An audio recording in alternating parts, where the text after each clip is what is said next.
Muy bien, mis hermanos amados, les invito a poder tomar sus lugares. Vamos a tomar entonces nuestra tercera hora de clase el día de hoy.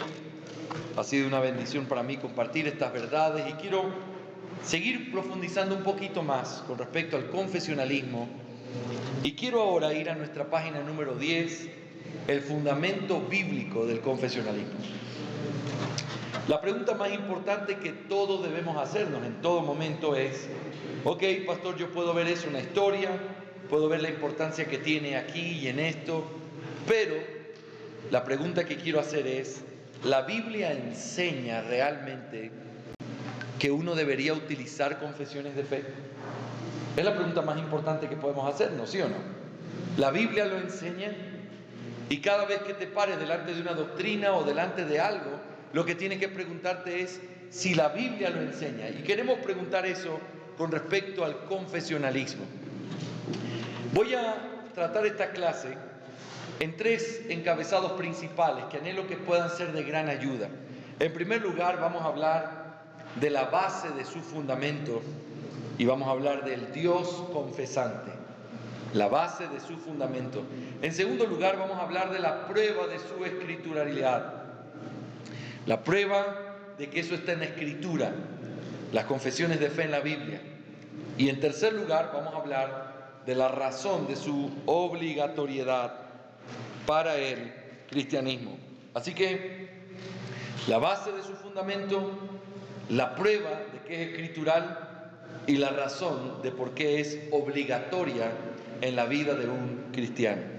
Así que, mis hermanos, yo quiero decirles algo antes de poder empezar. Debido a que solo tenemos una hora para poder tratar este tema, y son algunas páginas, yo voy a ir saltando algunas secciones, pero lo que yo quiero es que ustedes tomen la idea. Estas hojitas son para ustedes, las van a poder leer en su casa y espero que lo hagan para que puedan reforzar lo que estamos mirando.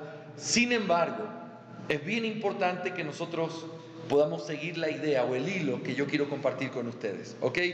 3 razones por las que podemos mostrar el fundamento bíblico del confesionalismo. En primer lugar, la base de su fundamento. ¿Cuál es la base de su fundamento? Y la respuesta es el Dios confesante. El Dios confesante. Nosotros encontramos, mis hermanos, préstenme todos mucha atención aquí. Cuando nosotros nos preguntamos a través de la Biblia, ¿quién es el Dios de la Biblia? ¿Cómo es? Nosotros nos vamos a dar cuenta de una característica particular muy clara de quién es Dios. Y ese Dios es un Dios que ha querido revelarse. Se ha querido revelar desde el principio. Se reveló a través de las cosas hechas. Cuando Él creó el mundo y luego puso a Adán y Eva en medio del jardín del Edén, Dios se estaba revelando a ellos. Aunque es verdad que Él hablaba con ellos, que Él caminaba con ellos, hay una realidad importantísima y esa es que Dios se reveló a ellos a través de las cosas que Él había creado. Ahora, ese Dios que se ha revelado ha mostrado a través de su palabra que no solamente quiere que el hombre tenga un conocimiento general de Él, solamente una existencia de Él, sino el hecho de que entienda quién es Él, cómo piensa Él, cuál es su voluntad, qué es lo que Él espera y demanda de los hombres. Ese es el Dios de la Biblia. Un Dios que no se ha quedado en silencio, un Dios que se ha revelado y un Dios que ha querido utilizar diferentes medios para hacerlo. Dios se quiere revelar y Dios lo ha hecho. Ahora bien, Dios inventó el lenguaje como ese uso de las palabras para poder expresar ideas y pensamientos concretos para que nosotros podamos conocerlo a Él tal como Él quiere que nosotros lo conozcamos. El uso de palabras o el hecho de confesar verdades es la forma en la que Dios se ha presentado a sí mismo delante de los hombres. Yo soy el Dios de Israel. Yo soy el Dios que existe en sí mismo. Yo soy el alto y sublime. Son confesiones. Está utilizando palabras de manera que están dando ideas concretas y confesando verdades para que el hombre pueda conocer a Dios como Él quiere ser conocido. Por lo tanto, pensando en este Dios confesante, permíteme mostrarte en primer lugar que Dios utilizó palabras para revelar verdades específicas sobre sí mismo, sobre su obra y sobre su voluntad. Primero, Dios reveló su naturaleza y su carácter. Todo lo que el hombre sabe de manera específica sobre Dios lo llegó a conocer por las palabras que Dios utilizó para revelarse a sí mismo.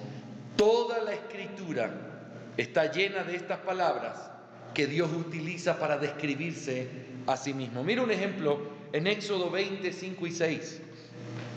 No te inclinarás a ellas ni las honrarás, porque yo soy Jehová tu Dios. Nota las palabras que usa para describirse. Fuerte, celoso, que visito la maldad de los padres sobre los hijos, hasta la tercera y cuarta generación de los que me aborrecen. Y hago misericordia a millares, a los que me aman y guardan mis mandamientos. Nosotros vemos que Dios utilizó palabras para describir quién es. ¿Quién es Él? ¿Cómo es su carácter? ¿Sabes cómo es? Él es fuerte, Él es celoso. ¿Quién usó esas palabras para describir a Dios? Dios mismo. Dios reveló a Moisés esas palabras y quedaron escritas para nosotros, porque Dios dice, esto es lo que yo soy, y lo hace confesando esta verdad o diciendo estas verdades a través de palabras. En segundo lugar, Él también articuló su presencia. La importancia de las palabras de Dios es revelada en el hecho de que cuando Él hablaba, Él dejaba de hablar, era una muestra de que su presencia no estaba con el pueblo. En el libro del profeta Amós, el Señor advierte a su pueblo del juicio que vendría sobre ellos. Este juicio consistía en que Él ya no estaría en medio de ellos, y la forma en la que esto iba a ser evidenciado delante de ellos es que ya no escucharían sus palabras. Mira Amós 8, 11 y 12. He aquí vienen días, dice el Señor, Jehová el Señor, en los cuales enviaré hambre a la tierra, no hambre de pan, ni sed de agua, sino de oír la palabra de Jehová. E irán errantes de mar a mar, desde el norte hasta el oriente, discurrirán buscando palabra de Jehová y no la hallarán. Está hablando de juicio, un juicio que está conectado con una cosa en particular. Yo no les voy a hablar. Noten la importancia que tiene para Dios y para el hombre el hecho de que Dios hable o Dios confiese estas verdades a través de palabras, de tal manera que cuando Él dejaba de hablar era una muestra de juicio sobre el pueblo. En tercer lugar, Él también a través de palabras estableció sus promesas. Cada una de las promesas de Dios fue dada y conocida por los hombres por medio del uso de palabras, las cuales transmitieron verdades concretas. Todas las promesas del Antiguo y Nuevo Testamento tienen su significado a la luz de la promesa que Él hizo al principio de la historia del hombre. Génesis 3:15. Y pondré enemistad entre ti y la mujer, y la simiente suya, esta te herirá en la cabeza, y tú le herirás en el calcañar. Génesis 3:15 es donde aparece la promesa de la que toda la Biblia después se va a encargar de dar los detalles y explicar de qué se trataba esta promesa. Está hablando de un hijo, está hablando de un hijo varón, está hablando de un hijo varón que nacería de la familia de Abraham, está hablando de un hijo varón que nacería de la familia de Abraham, de la familia de Israel, un hijo varón que nacería de la familia de Abraham, de Israel y de David, y luego llega a complementarse con totalmente el cumplimiento de esta promesa. Esa promesa fue dada a través de palabras. Hubiera sido imposible conocer o esperar esa promesa si Dios no lo hubiera manifestado o si Dios no lo hubiera dicho. En cuarto lugar, Dios también definió su relación con su pueblo a través de palabras. Tanto antes como después de la caída del hombre, Dios definió su relación con los hombres a través de palabras. La orden de guardar el huerto y no comer del árbol fue dada a Adán a través de palabras. De la misma manera que la ley y el establecimiento de sacrificios fue dado a través de palabras. Dios se comunica con el hombre por palabras. Dios se revela al hombre a través de palabras. Dios hace promesas a través de palabras. Dios muestra su juicio a través de no hablar palabras. ¿Cuál es mi punto al citar todas estas cosas, hermanos? Que Dios es un Dios confesante. Y que cuando Él habla y cuando Él confiesa, está confesando cosas concretas al pueblo. Yo soy fuerte. Es algo concreto. Y el pueblo tenía que escucharlo, recibirlo y creerlo.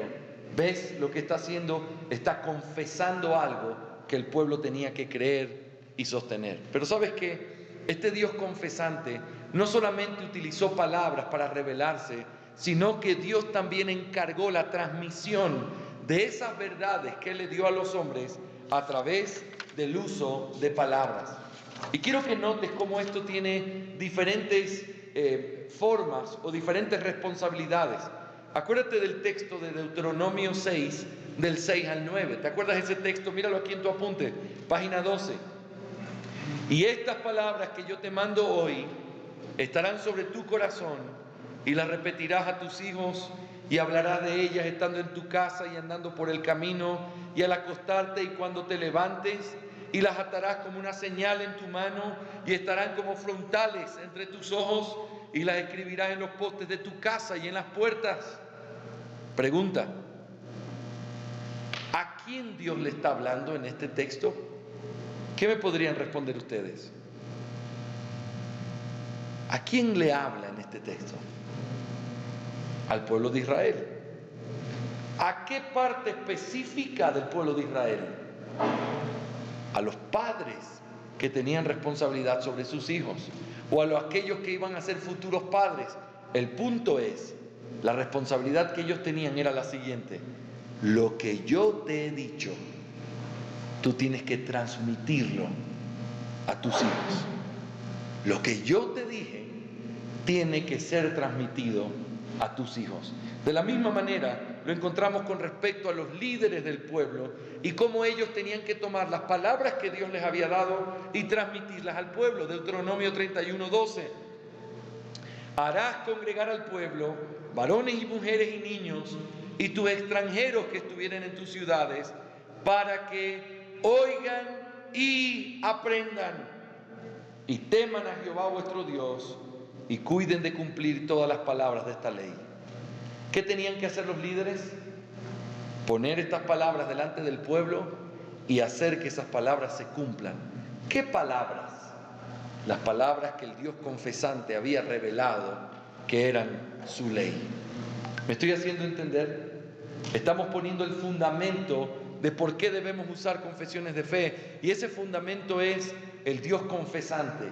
Ese Dios confesante utilizó palabras para revelarse, para revelar sus promesas, para revelar sus planes. Pero no solo eso, sino que ese Dios confesante también le encargó a otros hombres, padres, líderes, pastores, que esas palabras que ellos habían recibido las tomaran y se las enseñaran a aquellos que ellos tenían bajo su responsabilidad. Dios ha confesado lo que Él es, y esa confesión ha sido entregada a hombres para que esos hombres se lo entreguen a otros hombres. En segundo lugar, el fundamento de confesar la fe es el Dios confesante. Pero ¿cuál es la prueba del hecho de que esto es un concepto escritural o bíblico? Y eso es las confesiones de fe en la Biblia. La palabra de Dios, por el hecho de que es un libro que revela la verdad de Dios a través de palabras, está lleno de frases y declaraciones teológicas que expresan fielmente lo que el pueblo de Dios debe creer y debe proclamar. Estas declaraciones son llamadas confesiones de fe y las podemos encontrar tanto en el Antiguo como en el Nuevo Testamento. Estas confesiones nunca se contradicen entre sí, sino que a lo largo de la historia de la redención, la doctrina de la palabra de Dios se va expandiendo al ir recibiendo nuevos elementos de la revelación de Dios, formando una confesión cada vez más completa. Veamos en primer lugar, ¿por qué estamos diciendo esto? Porque estamos diciendo que se tiene que utilizar confesiones de fe. ¿Y por qué hay que utilizar confesiones de fe? En primer lugar, porque hay un fundamento, el Dios confesante, el Dios que quiso confesar la verdad de lo que Él es, sus promesas, y dárselo a los hombres, y darle la responsabilidad a esos hombres que lo compartan con otros. Pero eso no es la única razón. También podemos ver que hay una prueba en la Escritura, que son el hecho de que la Escritura misma tiene confesiones de fe. Y consideremos en primer lugar las confesiones de fe que hay en el Antiguo Testamento. Algunos consideran que el Pentateuco y el libro de Salmos son las confesiones de fe que Dios le dio al pueblo de Israel en el pasado. Aunque es cierto que estos libros contienen declaraciones teológicas, ninguno de ellos tiene la estructura de una confesión, la cual consiste en declaraciones concretas y precisas sobre lo que creemos. Todo el Antiguo Testamento revela al Dios de los cielos y nos describe la fe por medio de declaraciones sobre la naturaleza, el carácter y la majestad de Dios. Sin embargo, en Deuteronomio 6:3 encontramos la declaración básica de la fe que Dios reveló a Israel, la cual el pueblo debía creer. Shema Israel, Adonai Eloheinu, Adonai Echad. Oye Israel, Jehová nuestro Dios, Jehová uno es. Esta confesión es conocida como el Shema Israel, debido a que sus dos primeras palabras en hebreo son Shema Israel, escucha Israel. Sin lugar a dudas, el Shema puede ser la confesión o proclamación de fe más importante que tiene el pueblo de Israel. ¿Qué significa esta declaración, esta confesión? Escucha Israel, Jehová nuestro Dios, Jehová uno es. Mi argumento es, eso es una confesión de fe. Y no solo una confesión de fe la más importante de todas para el pueblo de Israel. ¿Qué es lo que significa esta declaración de fe? Escucha Israel, Jehová nuestro Dios, Jehová uno es. Bueno, eso implica, es una proclamación de que Dios, el Dios de Israel, era uno solo. Contrario a la creencia falsa de los pueblos paganos que tenían muchos dioses, Dios, el Dios de Israel, hacía la diferencia con respecto a esos dioses falsos que habían fuera, porque Él era solo uno e Israel adoraba a un solo Dios. Escucha Israel, Jehová nuestro Dios, Jehová uno es. El hecho de decir que Dios es uno implica que no hay muchos dioses. Implica que los dioses que tienen los paganos son dioses falsos. Implica que solamente hay un Dios en los cielos, creador del cielo y de la tierra, y que solo a ese Dios debemos adorar. Eso significa el Shema Israel. Jehová es uno. ¿Pueden ver la condición de confesión de fe que hay ahí? Lo que se está diciendo, está revelando una verdad y está poniendo luz sobre todas las falsas cosas que se podían creer. Cuando tú dices Dios es uno, inmediatamente estás diciendo todos los demás son falsos. Cuando dices Dios es uno, estás diciendo que el universo y todo fue creado por ese único Dios. Cuando dices que Dios es uno, estás afirmando que solo a ese Dios se debe adorar. ¿Cuál es la importancia que tiene el Shema Israel en el Antiguo Testamento? No vamos a tener el tiempo de leer todos los textos, solo voy a considerar algunos. Pero quiero que veas cómo en estos pasajes se repite la idea, quizás no con las mismas palabras, pero sí con el mismo concepto. Dios es uno. Deuteronomio 4, 35 y 39 dice: a ti te fue mostrado para que supieses que Jehová es Dios, nota, y no hay otro fuera de Él. No hay otro fuera de Él. ¿Qué significa eso? Jehová es uno. Solo hay uno. Deuteronomio 32, 39. Ved ahora que yo soy y no hay dioses conmigo. no hay dioses conmigo. ¿Qué significa eso? Jehová es uno. Segundo libro de Samuel 7:22. Por tanto tú te has engrandecido, Jehová Dios, por cuanto no hay como tú, ni hay Dios fuera de ti. ¿Qué significa esa frase? Jehová es uno. Primer libro de Reyes 8:60. A fin de que todos los pueblos de la tierra sepan que Jehová es Dios. ¿Y qué dice? Y que no hay otro. Si no hay otro, ¿qué es lo que se está afirmando? Que Jehová es uno. ¿Sí o no? Nehemías 9:6. Tú solo eres Jehová. Tú hiciste los cielos y los cielos de los cielos, con todo su ejército, la tierra y todo lo que está en ella, los mares y todo lo que hay en ellos. Y tú vivificas todas estas cosas y los ejércitos de los cielos te adoran. Tú solo eres Jehová. ¿Qué significa? Jehová es uno. Salmo 18:31. Porque ¿quién es Dios sino solo Jehová? ¿Y qué roca hay fuera de nuestro Dios? Jehová es uno. Salmo 86:10. Porque tú eres grande y hacedor de maravilla. Dígalo conmigo. Solo tú eres Dios. ¿Qué significa eso?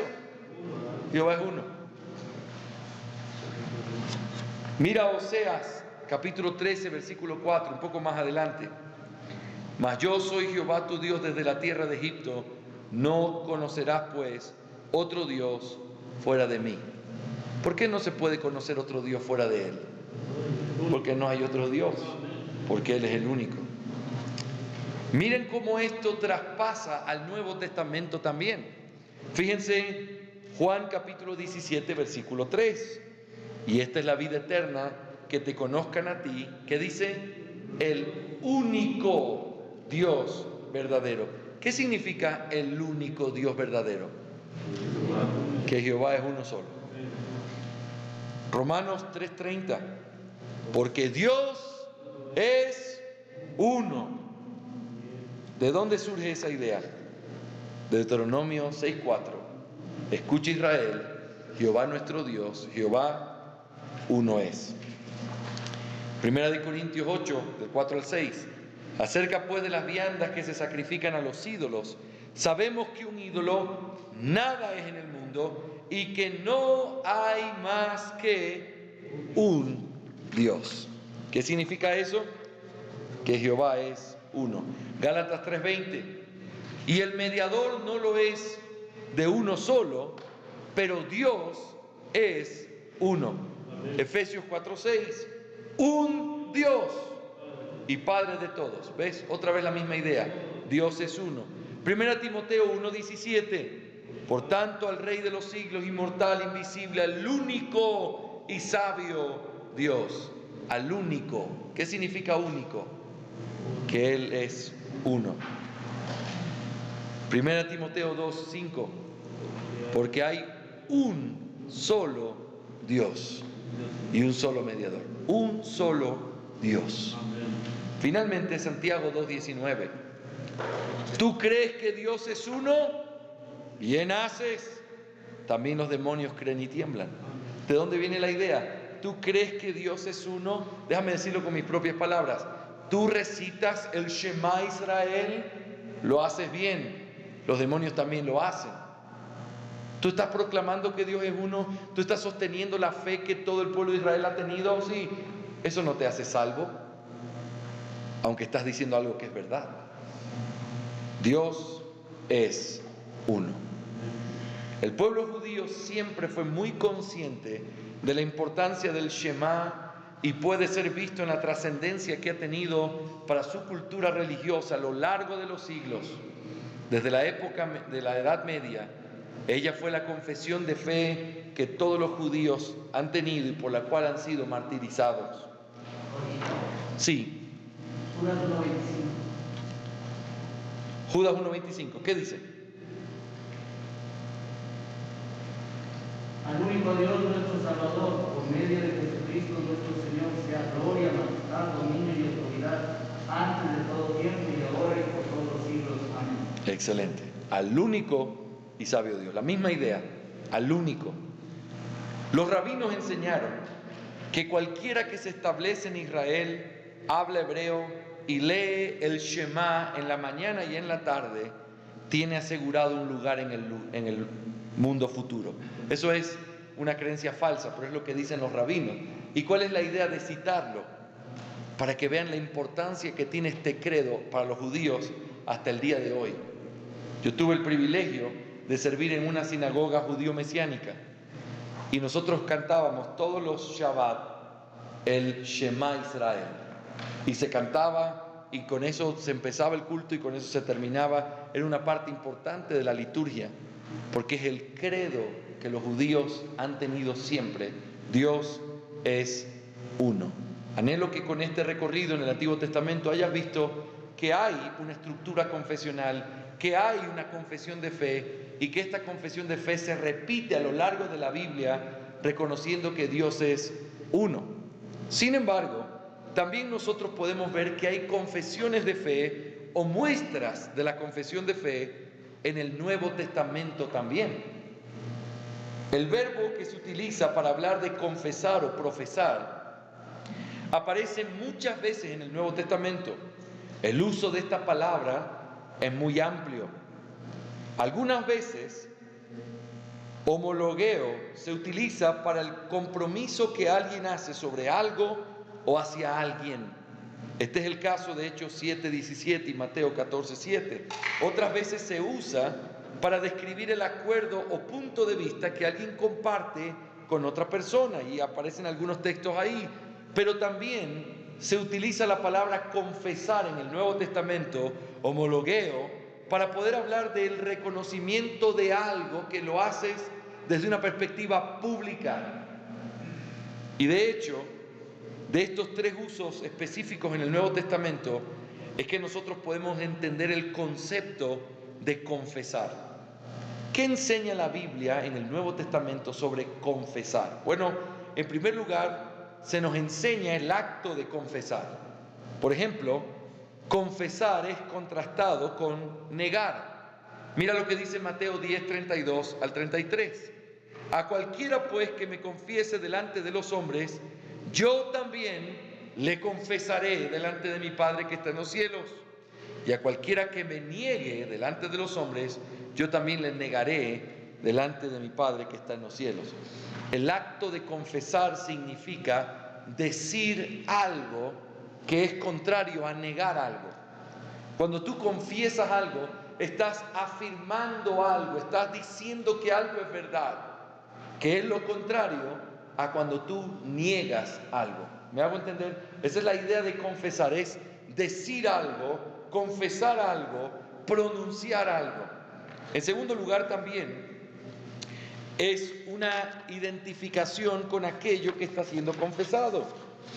Juan 9:22 dice: esto dijeron sus padres porque tenían miedo de los judíos, por cuanto los judíos ya habían acordado que si alguno confesase que Jesús era el Mesías, fuera expulsado de la sinagoga.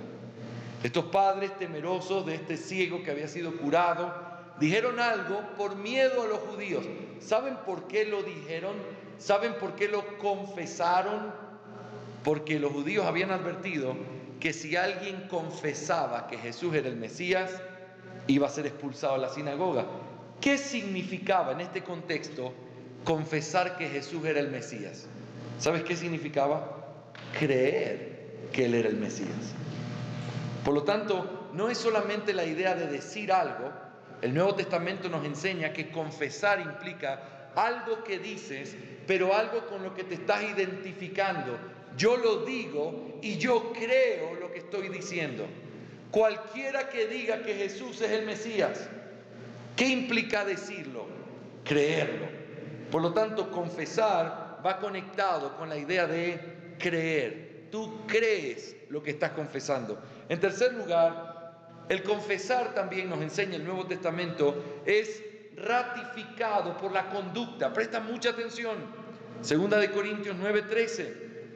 Pues por la experiencia de esta administración glorifican a Dios, nota, por la obediencia que profesáis al Evangelio de Cristo y por la liberalidad de vuestra contribución para ellos y para todos. La palabra profesáis aquí es la palabra confesar. ¿Cómo es que estos hermanos estaban confesando el Evangelio de Cristo? ¿Cómo lo confesaban según este texto? ¿Sabes cómo? A través de las ofrendas y el amor que daban a sus hermanos. Así que nota, confesar es el acto de decir, pero confesar implica que con lo que tú estás diciendo tú te identificas. Pero confesar también tiene que ver con una etapa en la que muestra tu conducta o lo que tú dices creer. Tú confiesas lo que crees a través de tus actos también. En cuarto lugar, confesar está relacionado con el bautismo de la iglesia primitiva. 1 Timoteo 6, 12 al 13. Pelea la buena batalla de la fe, echa mano en la vida eterna, a la cual asimismo fuiste llamado, habiendo hecho la buena profesión delante de muchos testigos. Te mando delante de Dios, que da vida a todas las cosas, y de Jesucristo, que dio testimonio de la buena profesión delante de Poncio Pilato. Tiene que ver con la buena profesión que se habla ahí. Los comentaristas creen que esa confesión que hizo Timoteo tiene que ver con la confesión de su bautismo. Por lo tanto, la confesión de la fe de una persona en el Nuevo Testamento está completamente arraigado a lo que uno cree, lo que uno vive, y por eso se exigía que alguien tenía que reconocer a Jesucristo como Señor. Decir que Jesucristo es Señor era confesarlo como el Salvador y Señor de tu vida, y solo por causa de esa confesión las personas podían ser bautizadas. ¿Me hago entender? ¿Por qué? ¿Por qué tenían que confesar? Porque confesar implica decir algo con lo que tú te identificas y que tiene una parte también con tu conducta. ¿Me hago entender? Solo déjeme hacer un paréntesis aquí muy rápido. No es lo mismo decir confesar a Jesucristo como Señor que decir hacer una oración para salvación. No es lo mismo. Hacer una oración para salvación, alguien podría repetirlo sin ni siquiera entender, ni saber, ni creer lo que está diciendo. Lastimosamente, en el mundo evangélico nuestro, repetir una oración es simplemente decir algo que no se entiende. Profesar la fe, confesar la fe, tiene que ver con que tú estás diciendo algo que tú entiendes y con lo que tú te identificas. Y en el caso de estos primeros cristianos, con lo que estaban dispuestos a morir por ello. Hace unos años atrás un misionero vino a nuestra iglesia y hablaba de la cantidad de horas de vida que se daba como promedio a un cristiano en uno de los países en África que había persecución musulmana.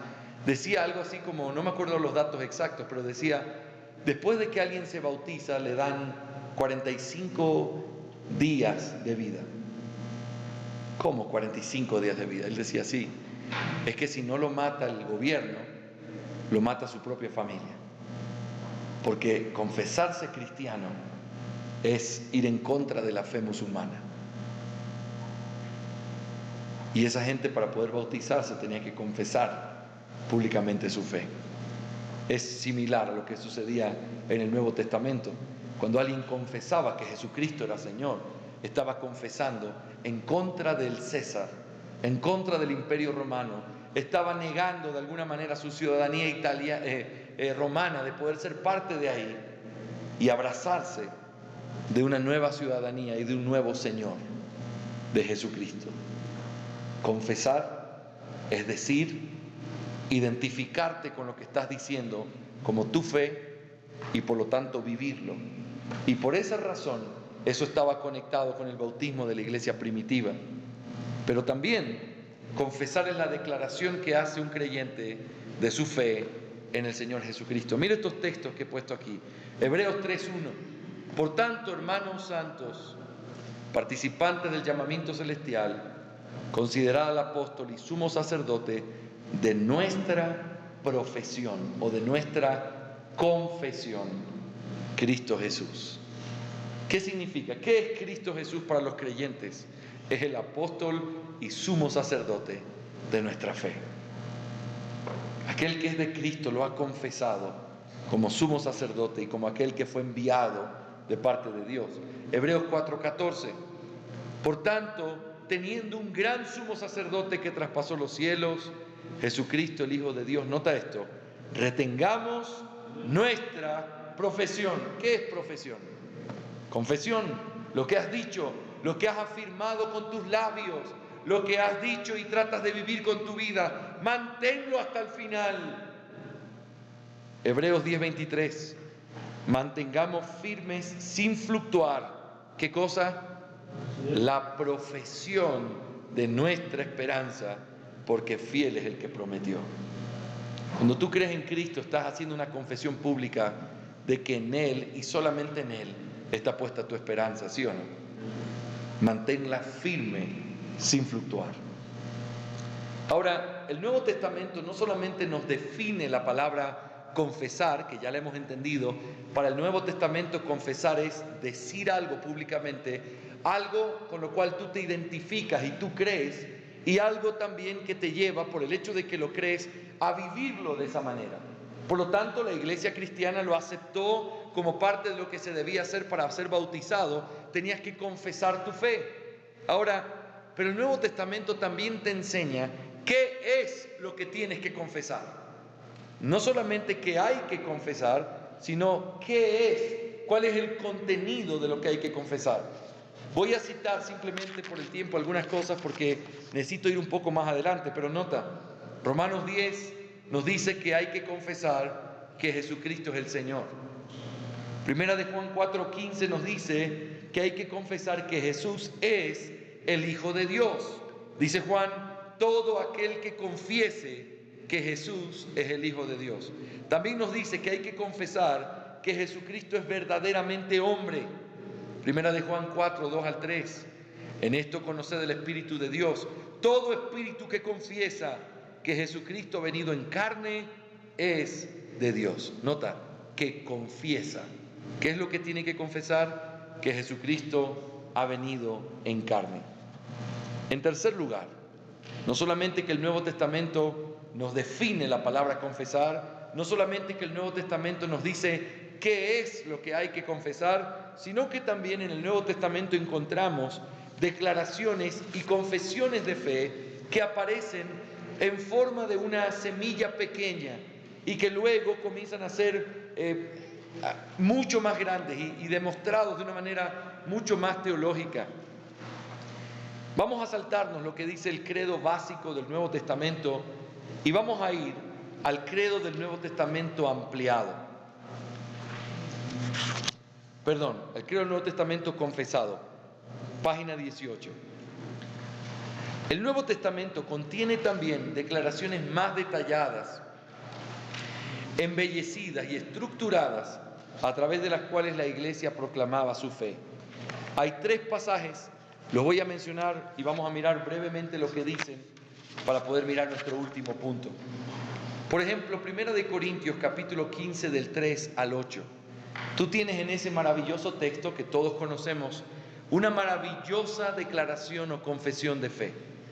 Dice la palabra de Dios en 1 de Corintios 15 del 3 al 8. Estoy en la página 18. Porque primeramente os he enseñado lo que asimismo recibí, que Cristo murió por nuestros pecados conforme a la Escritura, y que fue sepultado y resucitó al tercer día, conforme a las Escrituras, y que apareció a Cefas y después a los 12, después apareció a más de 500 hermanos a la vez, de los cuales muchos viven aún y otros ya duermen. Después apareció a Jacobo, después a todos los apóstoles y al último, como un abortivo, me apareció a mí. Quiero que notes las expresiones confesionales que aparecen en este texto. La primera expresión es porque primeramente. Esto que está diciendo significa que él lo recibió de parte del Señor Jesucristo. Pablo lo que le estaba enseñando a la iglesia de Corinto lo había recibido del Señor Jesucristo. Cuando tú estudias Gálatas te das cuenta de que ni siquiera lo recibió de los otros apóstoles. Cuando él fue salvado por el Señor, dice que se fue y estuvo 3 años en Arabia. Nadie hubiera ido a buscar un conocimiento del Señor en Arabia. ¿Por qué no fuiste a Jerusalén? Ahí estaban los apóstoles. Se fue a Arabia para que quede claro que quien se le reveló y quien le enseñó fue el mismo Señor Jesucristo. Y cuando Él dice, esto que te estoy dando es lo que yo primeramente recibí, Pablo está apelando a que esto es la tradición apostólica, esto es la revelación de Dios entregada en las manos y que tiene que ser abrazada. En segundo lugar, Pablo sintetiza el Evangelio en forma de frases concretas que transmiten la verdad del Evangelio. Nota el orden que nosotros vemos en estas líneas de pensamiento. Cristo murió por nuestros pecados. En segundo lugar, Cristo fue sepultado. En tercer lugar, Cristo resucitó de los muertos. En cuarto lugar, Cristo fue visto por muchos testigos, incluyendo a los apóstoles y a Pedro. La expresión que Cristo murió por nuestros pecados conforme a la Escritura es un resumen de la doctrina de la expiación, sustitución, propiciación y reconciliación que Cristo hizo por su pueblo. Cristo murió en la cruz por nuestros pecados significa que Él murió efectivamente para poder pagar nuestros pecados, reconciliarnos con Dios, para pagar la deuda que teníamos delante de Dios. Esto es una parte importantísima del Evangelio y Pablo le está enseñando aquí. Pero luego afirma que fue sepultado. Esta es la proclamación de que verdaderamente murió y no fue apariencia de muerte, lo cual desencadena una resurrección falsa, sino que la oscuridad de una sepultura real permite que resplandezca el milagro de una resurrección gloriosa. La sepultura de Cristo apunta hacia atrás, a la realidad de la muerte, y hacia adelante, al carácter de la resurrección. Quiero que piensen en esto, y por mucho tiempo yo estuve pensando, yo entiendo claramente la importancia que tiene el hecho de que Cristo murió.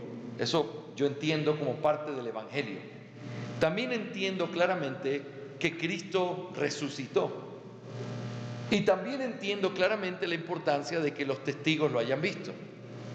Pero por mucho tiempo, y tengo que confesarles, no entendía por qué era tan importante y por qué está al mismo nivel la expresión que fue sepultado. Y entonces, estudiando algunos pasajes y también el credo de los apóstoles, uno puede notar una verdad particular en este texto que después fue llevado unos años después al credo de los apóstoles. La sepultura es importante porque manifiesta la verdadera humanidad de Cristo. Solamente puede ser sepultado alguien que está muerto y solamente puede morir alguien que es hombre. Si tú quitas la sepultura, todo lo demás pudiera ser una apariencia de muerte, apariencia de resurrección. Eso es lo que decían estos guardias que fueron comprados con dinero para que dijeran que los discípulos habían venido y se habían llevado el cuerpo, mostrando que realmente Él no había resucitado. Pero para la fe cristiana es importantísimo acentuar: Cristo fue sepultado. Cristo tuvo que estar muerto, lo cual significa que Él era verdaderamente un hombre, lo cual significa que Él verdaderamente triunfó sobre el Hades y sobre el infierno, lo cual significa que cuando Él resucitó como una muestra de que el Padre había recibido el pago perfecto que Él hizo por los pecados de su pueblo. Estamos hablando aquí de una confesión de fe. Tú tienes que creer en la muerte de Cristo, pero tienes que creer también en su sepultura, porque Él verdaderamente murió, porque Él verdaderamente fue un hombre, y también tienes que creer que Él verdaderamente resucitó. Pero sabes, el hecho de que se haya parecido a otros muestra el hecho de que ese Dios vivo fue testificado por más dice la ley que por el testimonio de 2 o 3 testigos todo se ha encontrado como real y como algo que es verdadero. No habían 2 o 3 testigos, más de 500 que testificaron la verdadera resurrección y el hecho de que el Redentor del pueblo estaba vivo. Y todos esos hombres fueron testigos de esa resurrección. Amén. Amén. Ese es el Evangelio. Ahora, quiero que notes también, Primera de Timoteo capítulo 3 versículo 16, es otro de los textos gloriosos que contienen una declaración de fe. Ya lo vimos en nuestra primera clase de hoy. Solo quiero decirte o llevarte a pensar en algunas de las cosas que aparecen en esta frase. Dios fue manifestado en carne, justificado en el Espíritu. Permíteme explicarte un poco lo que esa frase significa, porque mira, quiero que quede claro delante de nosotros lo siguiente. Yo estoy argumentando que eso que encontramos en 1 Corintios 15 y ahora en 1 Timoteo capítulo 3 son confesiones de fe que la iglesia tenía. Son confesiones de fe. ¿Y qué significa que eran confesiones de fe? Que a través de frases en forma de afirmación se está diciendo qué es lo que la palabra de Dios enseña sobre ese tema. Nota, Dios fue manifestado en carne. Lo explicamos ya en la primera clase, pero esto es el énfasis de que Él fue verdaderamente hombre, de que Dios se hizo hombre. No podía haber un mediador entre Dios y los hombres si no hubiera sido Jesucristo hombre. Por lo tanto, en contra de los gnósticos, en contra de todos los que negaban el cuerpo físico de Cristo, se levanta esta declaración: Él fue verdaderamente hombre. Y está presentado con estas palabras: Dios fue manifestado en carne. Pero luego aparece otra doctrina: justificado en el Espíritu. La palabra justificado puede ser traducida de una mejor manera como vindicado. ¿Qué es vindicar? Es algo que pone en el lugar que le corresponde a otra cosa a través de demostrar que lo que está diciendo es verdad. Cuando alguien ha sido acusado de algo y viene un testigo que demuestra que no es así, ese hombre es vindicado delante de otros. Cristo fue vindicado por el Espíritu. ¿Sabes lo que eso significa? Que lo que Él dijo fue ratificado, demostrado, vindicado por las obras que lo acompañaron en su ministerio terrenal. Cuando el Señor sanó a ese paralítico que fue bajado por sus amigos, ¿se acuerdan de ese episodio? Marcos capítulo 2. Ellos estaban murmurando porque el Señor Jesús hizo una frase que fue muy compleja. Le dijo: tus pecados te son perdonados. Inmediatamente ellos, conociendo la ley, dijeron: ¿y qué se cree este para poder perdonar los pecados? Solo Dios puede hacer eso. Es interesante lo que sucede después. El Señor Jesús les dice: para que sepan que el Hijo de Dios tiene la facultad de perdonar pecados, le dijo al paralítico: toma tu lecho y anda. La obra milagrosa, que era evidente para todos, fue una demostración, una vindicación que lo que Él había dicho anteriormente era verdad. Yo te demuestro que yo puedo perdonar los pecados, algo que tú no puedes ver, a través de este milagro que sí puedes ver.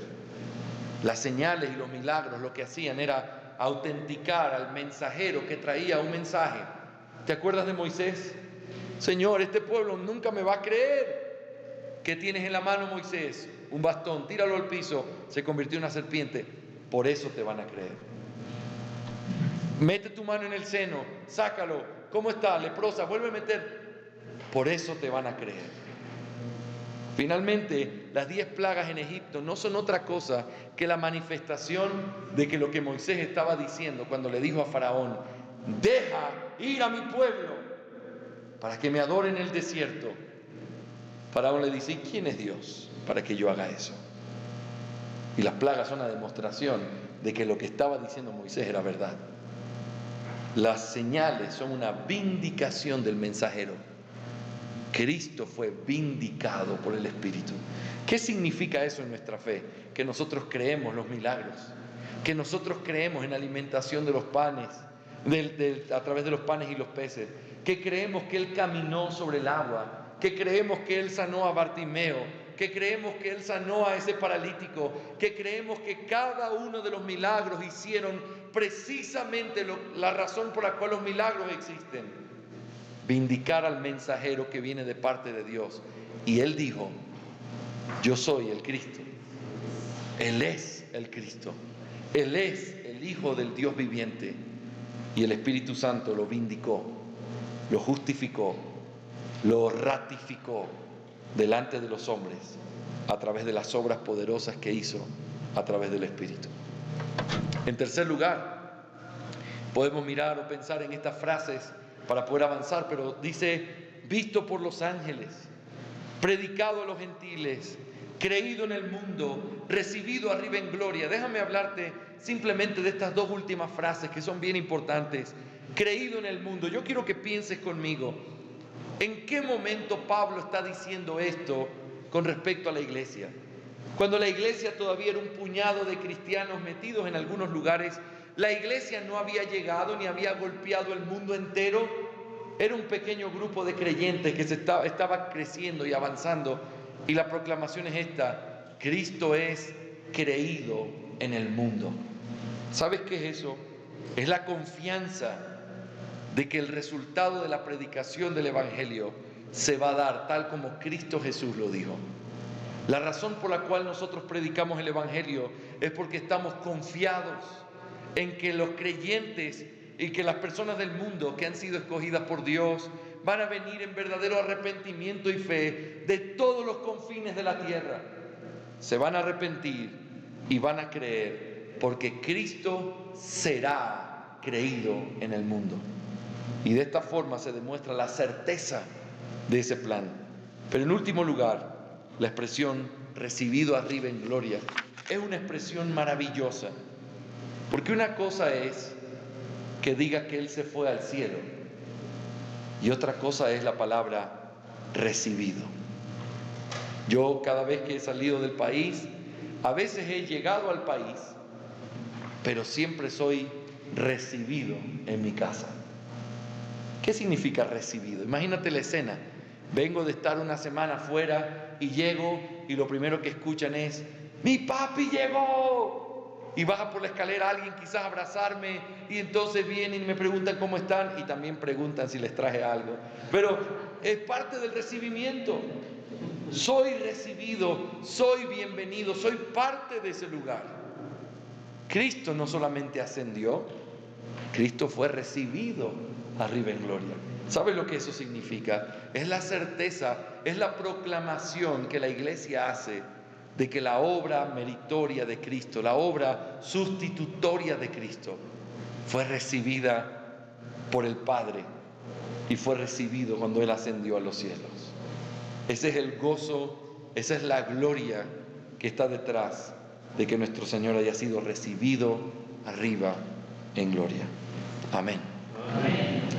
En tercer lugar, no vamos a mirar este pasaje, pero los dejo aquí para que lean. Hay otra preciosa confesión, que es Filipenses 2, del 5 al 11. Solo déjenme leerla, porque realmente es gloriosa. Haya pues en vosotros este sentir que hubo también en Cristo Jesús, el cual, siendo en forma de Dios, no estimó el ser igual a Dios como cosa que aferrarse, sino que se despojó a sí mismo, tomando forma de siervo, hecho semejante a los hombres, y estando en la condición de hombre, se humilló a sí mismo, haciéndose obediente hasta la muerte y muerte de cruz. Por lo cual también lo exaltó hasta lo sumo, Dios lo exaltó hasta lo sumo, y le dio un nombre que es sobre todo nombre, para que en el nombre de Jesús se doble toda rodilla de lo que está en los cielos y en la tierra y debajo de la tierra, y toda lengua confiese que Jesucristo es el Señor, para gloria de Dios Padre. Qué preciosa verdad. Y es una verdad confesada por la iglesia.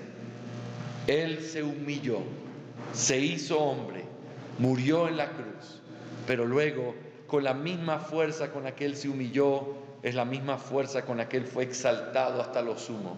Así como Él tomó los requerimientos de este pacto de redención sobre Él, de la misma manera el Padre cumplió las promesas de ese pacto, exaltándolo sobre lo sumo y poniéndolo sobre todo, para que un día todo el mundo confiese que Jesucristo es el Señor.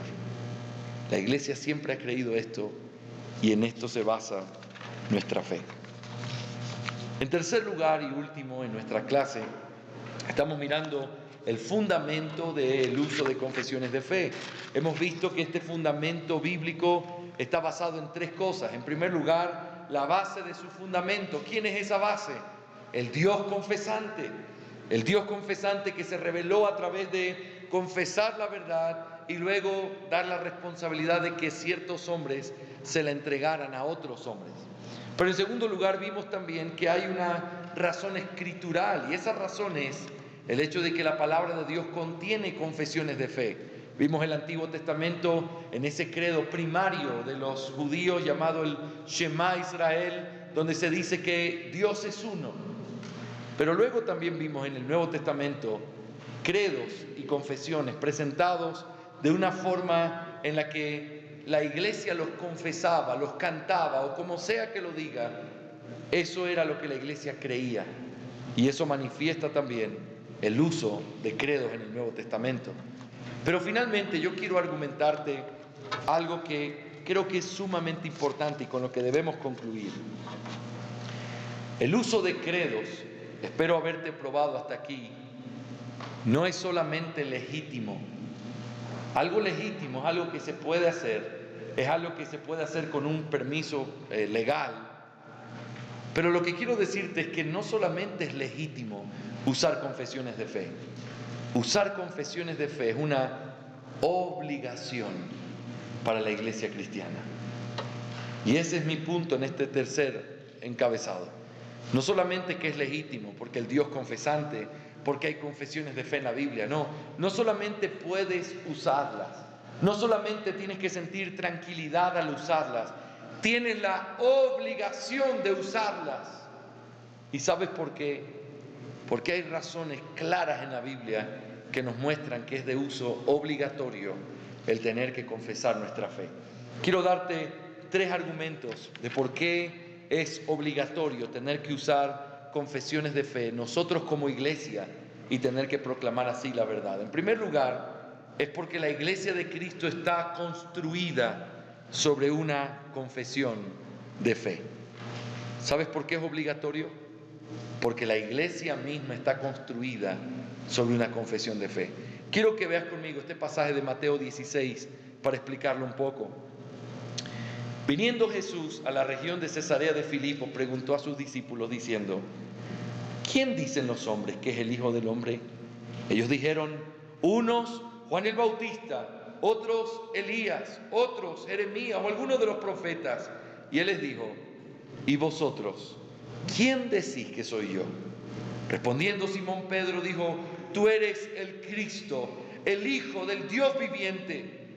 Entonces él respondiendo Jesús le dijo: bienaventurado eres Simón, hijo de Jonás, porque no te lo reveló carne ni sangre, sino mi Padre que está en los cielos.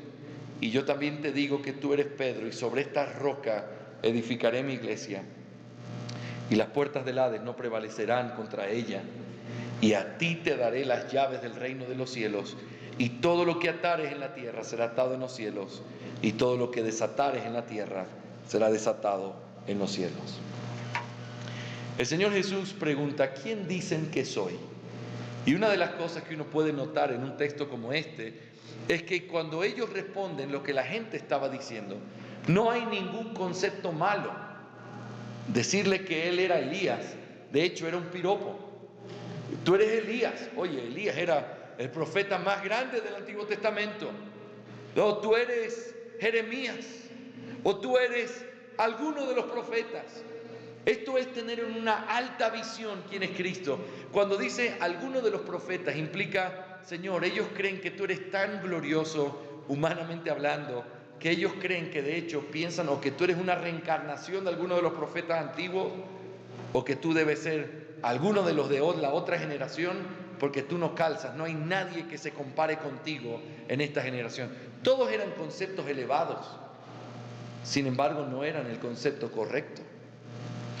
Y por eso Jesús exalta grandemente la respuesta de Pedro: tú eres el Cristo, el Hijo del Dios viviente. Lo exalta porque primero le dice que eso se lo reveló su Padre, pero en segundo lugar le dice que sobre esa confesión revelada por el Padre se iba a establecer el fundamento de la iglesia. La iglesia se levanta sobre Cristo, que es la roca fundamental, pero también sobre los apóstoles, que son el fundamento de la iglesia, según Efesios 2:20. Por lo tanto, ¿qué es lo que está diciendo? Cuando dice que tú eres el Cristo, el Hijo del Dios viviente, está diciendo en primer lugar, ustedes saben que la palabra el Cristo es la palabra Mashiach de hebreo, que significa el ungido, aquel que habría de venir. El Cristo es la palabra griega para referirse a esa misma figura. Tú eres el prometido, tú eres aquel que los pueblos esperan, tú eres el hijo de Eva, tú eres el hijo de David, tú eres el hijo de Abraham, tú eres el que había de venir. Eso significa, tú eres el Cristo. Pero en segundo lugar, el concepto de la deidad que le da el Hijo del Dios viviente implicaba que no solamente lo entendía como ese hombre prometido que habría de llegar, por el cual todos los judíos estuvieran preguntando todo el Antiguo Testamento: ¿y dónde está ese niño que habría de nacer? Y los ángeles irrumpen en el tiempo y dicen: ha nacido hoy el Hijo de David. Ese concepto es el concepto del Mesías, pero el Hijo del Dios viviente implica el concepto de la deidad. Él es Dios hecho carne, el mediador entre Dios y los hombres. Tú eres aquel en el cual nuestra esperanza ha sido puesta y en el cual está puesta nuestra salvación. Eso es lo que están diciendo. Esa confesión, que por cierto es la confesión que todo creyente debe hacer para poder ser reconocido como un creyente, es la confesión sobre la que se levanta la iglesia. Es obligatorio usar una confesión de fe y confesar nuestra fe, porque nuestra propia iglesia, la iglesia de Cristo, está edificada sobre una confesión de fe. En segundo lugar, no solamente ha sido construida sobre esta confesión de fe, sino que también ha sido edificada por medio de confesar la fe. ¿Y qué quiero decir con esto? Piensen conmigo por un momento. Estoy hablando de la figura de un edificio. Tú pones el fundamento primero y luego construyes, ¿sí o no? Lo que estoy diciendo, mi primer punto fue: el fundamento de la iglesia es una confesión de fe. Tú eres el Cristo, el Hijo del Dios viviente. Pero lo que ahora estoy diciendo es que luego de que ha sido puesto ese fundamento, todo el edificio es levantado a través o por medio de confesar la fe. ¿Cómo puedo probar esto? Bueno, en primer lugar, porque se requiere de una confesión para poder ser creyente y ser bautizado. ¿Quiénes son los que deben ser bautizados? Según lo que entendemos que el Nuevo Testamento enseña. ¿Sabes quiénes? Los que confiesan con su boca que Jesús es el Señor y creen con su corazón que Dios le levantó de los muertos. Ese que es salvo a través de confesar esa verdad y creerla, son los únicos que deben ser bautizados. Entonces piensa en esto. ¿Cómo entonces se unen piedras a esta edificación, hablando espiritualmente? Cuando alguien confiesa su fe en el Señor Jesús y es bautizado. ¿Me hago entender? Cuando eso pasa, la iglesia comienza a ser edificada. En segundo lugar, porque se requiere de una confesión para poder mantener comunión con otros. Romanos 16:17. Mas os ruego, hermanos, que os fijéis en los que causen divisiones y tropiezos en contra de la doctrina que vosotros habéis aprendido y que os apartéis de ellos. La doctrina que habéis aprendido es la idea de la doctrina apostólica que ellos habían recibido. Cualquiera que va en contra de lo que ustedes han recibido, de esa fe que ha sido confesada, no puede tener comunión con ustedes. Pero míralo de una manera mucho más directa en segundo de Juan 9 al 11. Cualquiera que se extravía y no persevera en la doctrina de Cristo, no tiene a Dios. El que persevera en la doctrina de Cristo, ese sí tiene al Padre y al Hijo. Y si alguno viene a vosotros y no trae esta doctrina, no lo recibáis en casa ni le digáis bienvenido, porque el que le dice bienvenido participa de sus malas obras. Te pregunto, ¿qué es lo que hace, según estos textos, que tú puedas tener comunión con unos y que no debas tener comunión con otros? ¿Sabes qué es? La fe que esa persona confiesa. Si esa persona confiesa la fe verdadera del Evangelio, tú tienes la responsabilidad de abrazarlo, amarlo y caminar con él en comunión.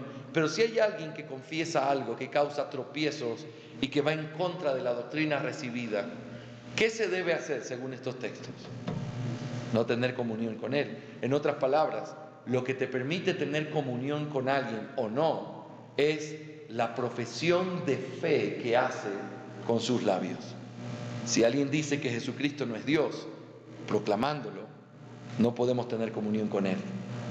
Si alguien dice que el Espíritu Santo no es una persona, no podemos tener comunión con él. Porque la comunión o la no comunión tienen que ver con la confesión de nuestra fe delante de otros. ¿Me hago entender?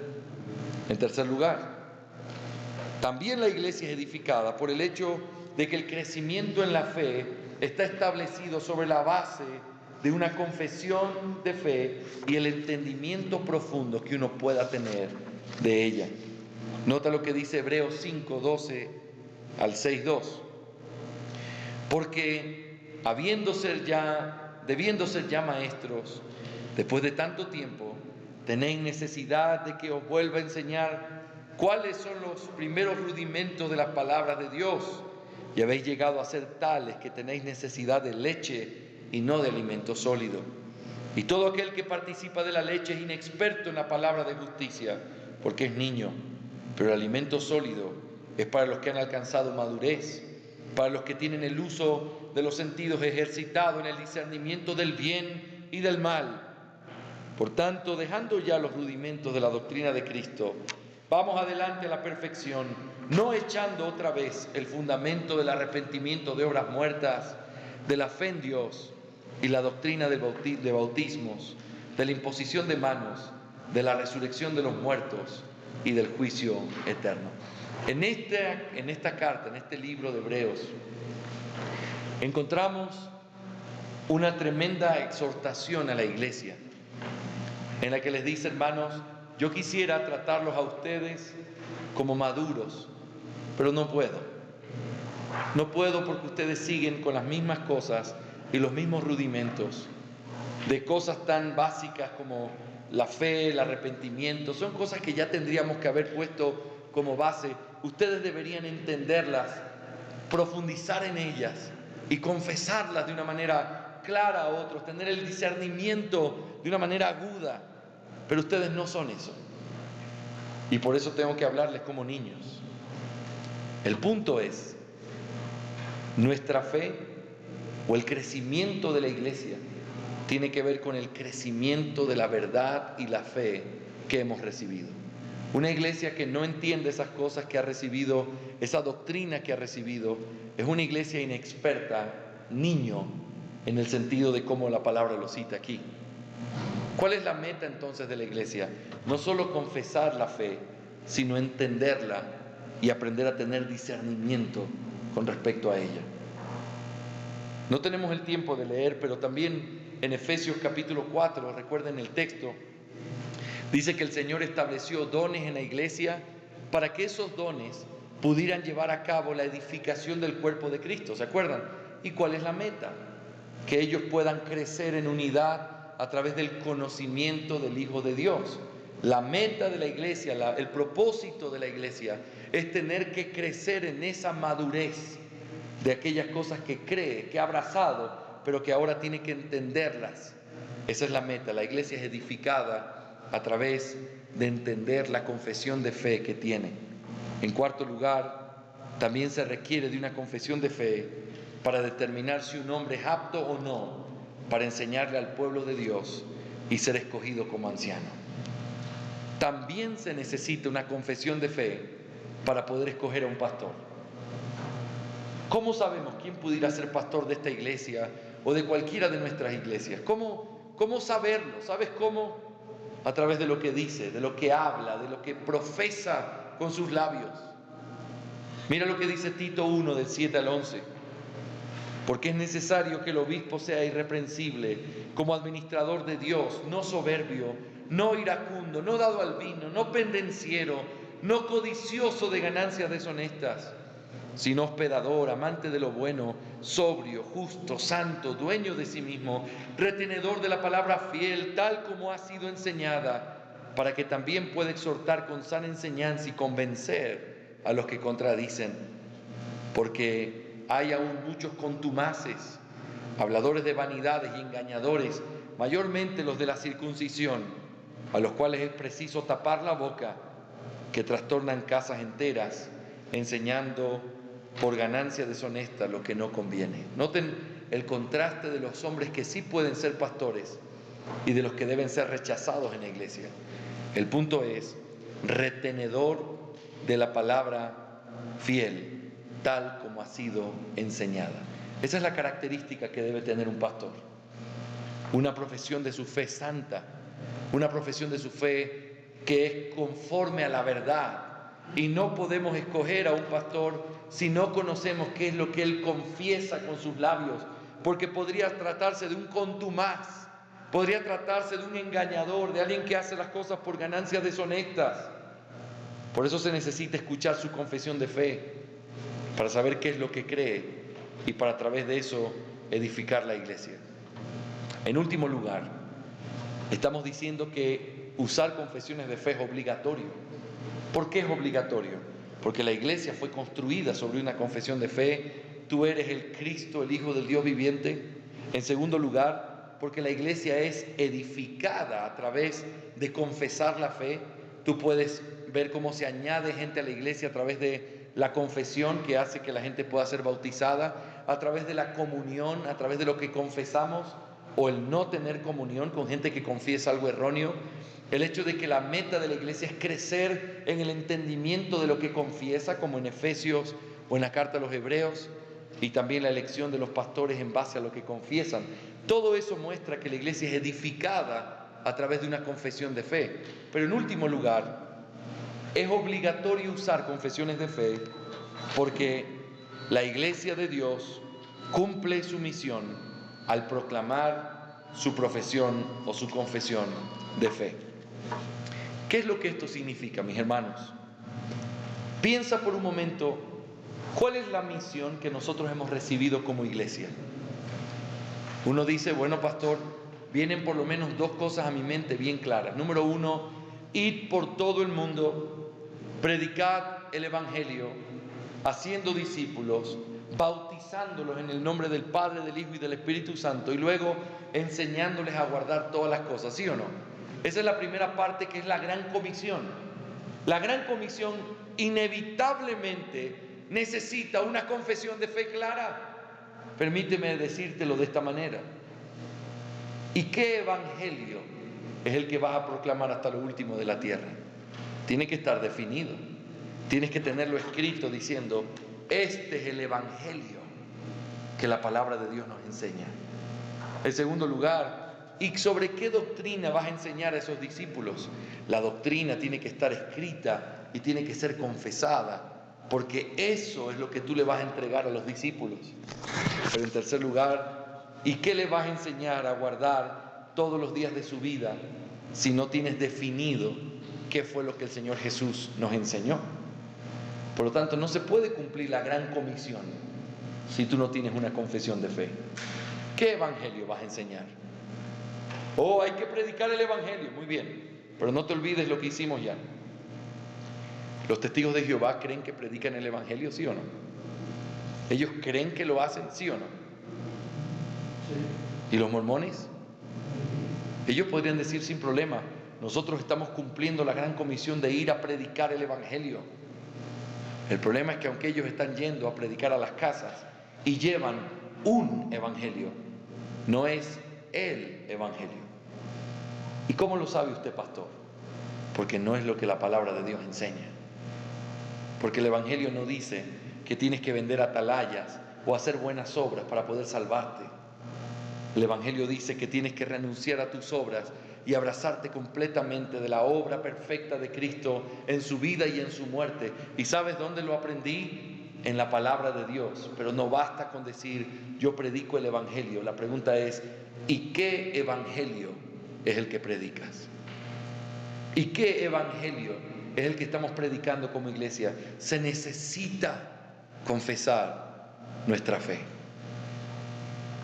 Pero también parte de esta gran comisión es el hecho de entrenar a hombres y pasar lo que hemos recibido a otros hombres. ¿Sabes?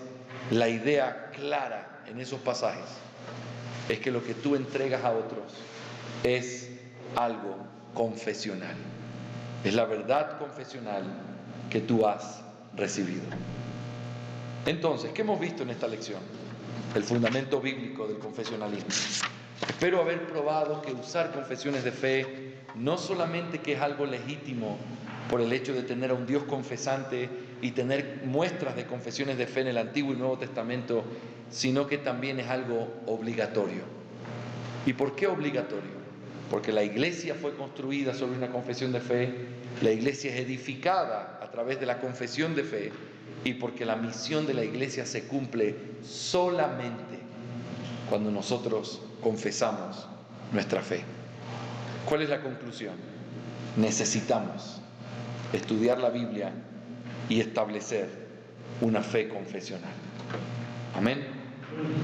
Terminamos aquí nuestra clase número 3 y vamos a una próxima clase número 4 en unos minutos, muy corta por cierto, pero práctica, porque vamos a hablar ahora del ministerio pastoral. Vamos a dejar las confesiones por aquí y nos vamos a dedicar ahora a mirar un poco el ministerio pastoral. Vamos a